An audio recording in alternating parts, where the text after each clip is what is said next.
Hey there! I guess you already know you can make a lot of money from baking. Confectionaries, pastries, you name it. But you have to be really good at it for people to pay you.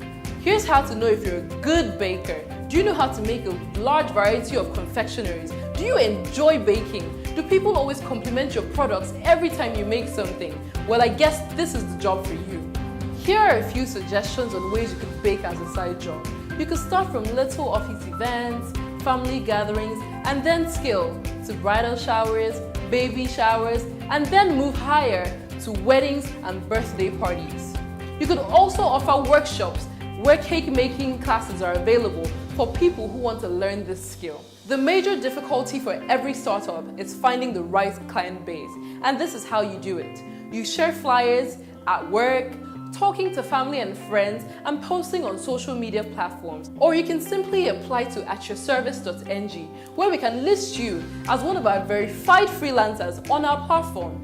All you have to do is prove to us that you're a great baker, and we'll generate the leads for you. With the exponential growth rate of the catering industry in Nigeria, there's a lot of money to be made providing baking services to clients. Why aren't you earning from this skill?